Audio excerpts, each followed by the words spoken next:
join together to create a joint police department, similar to the North Shore Fire Department. What are your thoughts about a possible consolidation of police departments? I favor consolidation of the police services, especially between Shorewood and Whitefish Bay. We're very similar. I don't know about Glendale so much, and I don't know if we can cut Glendale out of the deal. But at least between Whitefish Bay and Shorewood, we are very similar. We have first-rate police services in Whitefish Bay. I've never had any complaint about anything that the police do here. I see the police a lot because I live over on Palisades Road, and I watch them work the street and the beach, and they do a good job. So my time is up. Oh, sorry. You got 30 minutes. You got 30 seconds. Oh, he yelled up the wrong card. Okay, I'll take my 15. It's gone. Now it's gone. But I do favor consolidation as long as we get the same individualized service we've been getting. And I see Glendale as being different than Shorewood and Whitefish Bay in some fundamental ways. They have different issues over there. All right, thank you, Carl. I would not pursue this option. The initial presentation, which was made almost 2 years ago, showed a net savings of well under $100,000. And I hate to disagree, but since we haven't yet, I'll disagree with Mr. Crawford. I don't think we're as similar with to Shorewood as one would think. 50% of the people who live in Shorewood rent. They have a much larger business district than us. He's correct. You know, we don't have a bay shore, the industrial base that Glendale has. I would not pursue this. There are other areas to pursue synergies. I would much rather pursue synergies with our school district. Shared services there. From an operations point of view, not from a strategic point of view. But again, the initial proposal had a minuscule cost savings associated with it. And from what I could see, Shorewood also has a rather large capital expenditure coming up in terms of rebuilding their police station. I don't think we need to fund their CapEx. All right, thank you. Kevin?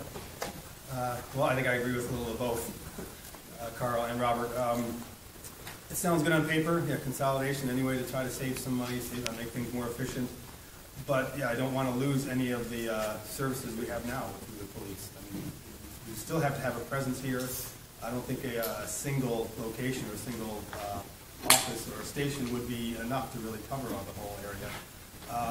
And yeah, I agree with Glendale too. Glendale just doesn't really fit, at least in what to try to put it together, because there's a totally different type of village or group or whatever. So I mean, again, it worked with the North Shore Fire, but that's police is different. You really need to have a presence in the community that you're going to be serving. So I really overall, I probably don't think it's going to really work. All right, thank you. Jay? I have some sympathy to consolidation where we can do it and achieve cost efficiencies, and we've done it with water, we've done it with health services, we've done it with the police dispatch center, which is now in Bayside and serves several communities, including ours. So those are all good, but I do draw the line here. There would have to be a very strong case made before I would sign off on this. One aspect is because it is true, it's no secret, that Shorewood needs a new police station. So why should we subsidize that? I would say we don't want to do that. And second of all, there's more crime in Shorewood than there is here. So we need to be convinced that we would not only achieve economic efficiencies, but we would be as safe or safer than we are now before we sign off on something like that. Okay, thank you. Ken? It's always been my opinion that in a era of rising costs and governments increasingly skirt for money, we can't afford to be parochial while looking at any way to save money. But you know, I agree with pretty much what everyone else has said here. You can't afford to jeopardize the public safety here to save a couple $100,000 here and there. And you know, anyone who plays fantasy football or fantasy sports know that when somebody approaches you with a trade, it's usually coming out all that great a deal. And I think I would approach the solicitation from Shorewood with them being a new station with a little bit of skepticism there. I too would be concerned about the presence of Bayshore. I've talked to a couple of cops about this, and they claim that they would be at Bayshore all the time, or in Glendale most of the time, leaving us pretty much uncovered. We only have, I believe, 4 cops on duty at any one time. So there's certainly something to think about. All right, thank you very much. Next, we'll start with Carl. What is your opinion of the Whitefish Bay ordinances that prohibit homeowners from performing even simple plumbing maintenance without a permit?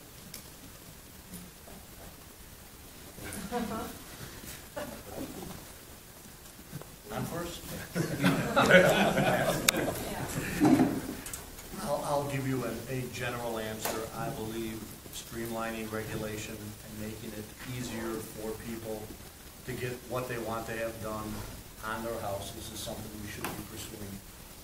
And we have heard it firsthand in the neighborhood, people wanting to do simple tasks and being overruled. I've also seen some improvement that's been going on. So a review by the experts, you know, and this is a perfect example of where a village board, in my estimation, gives strategic direction to a competent staff, and the staff goes and implements and develops a policy. This construct would work. I don't see village boards getting involved in that. I see village boards telling staff to make it easier, make it more reasonable, and the staff compliant. And I think we do have a competent staff, and I think if we set forth that direction, it would happen. Okay, thank you. Kevin? Well, I think the concept is sound. Everything should be okayed by a professional or somebody from the village inspector's office. Because if you try to sell your house and it comes up that it wasn't inspected, it wasn't approved in the past, again, it's going to be an issue for either you or the homeowner, the new homeowner that you sell.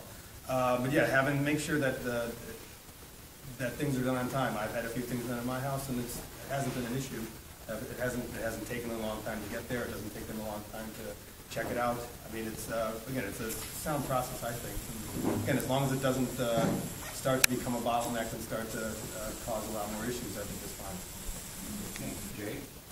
I'm a tax lawyer, and tax code's pretty complicated, as you probably know. But our ordinances are equally as complicated, at least in my mind. When I look through them, I'm amazed. But I will say this, that Pat DeGrave and Chris Jekyll have been doing a good job lately of weeding out some of the extraneous ordinances that we have, and I think there have been improvements in that area. I suspect there's still room for improvement, and that we should pursue that wherever we can. As far as the particular plumbing issue is concerned, I don't know. I'm sure that I would imagine we probably err a little too much in terms of having to require permits and so forth. So I would probably go a little more likely on that. But on the other hand, as the word balance has come up before, we can't go too far, or there's going to be problems the other way. But I suspect we're a little heavy-handed on that. All right, thank you. Ken? Well, as someone who just forked out about $1,800 more than they expected for a remodeling project, I can certainly empathize with people who feel that some of the building codes and enforcement is a little too overzealous when common sense could prevail instead. On the other hand, I agree with what Jay said. There has to be a balance. You certainly can't just let people willy-nilly do whatever they want. But I've always been an advocate of just using common sense over just doing things by the rules, because that's the way the rules are, and there's no room for common sense. I've had contractors tell me that they've gotten, building inspectors have which I'm sure do a fine job here, have knocked on doors of people where they were doing emergency repairs and didn't have time to get a permit, and I've been called on the carpet for that. That just strikes me as a little overzealous. Thanks. Robert? We should inspect all the repairs, and we do that by getting permits issued so that building inspectors know that work's being done. But we should lower the fees. The fees are ridiculous. At the 2011 budget hearing, November 2011, our building inspector, Paul Launer, appeared in front of the board to discuss the budget, and he reported a profit of tax revenue through permits of $365,000. Everyone slapped him on the back. He's a profit center in our village. We should provide that inspection service to assure the quality of our repairs in our buildings, but it shouldn't be a profit center. It should be a minimal fee. My wife and I remodeled in 2000 and 2008, and the fees for dumpsters and permits were outrageous. So that needs to be looked at, and I didn't see that with our last assistant manager and James Grassman. The philosophy seems to be to shove up the fees and generate tax revenue through fees. All right, thanks. Next question, we'll start with Kevin.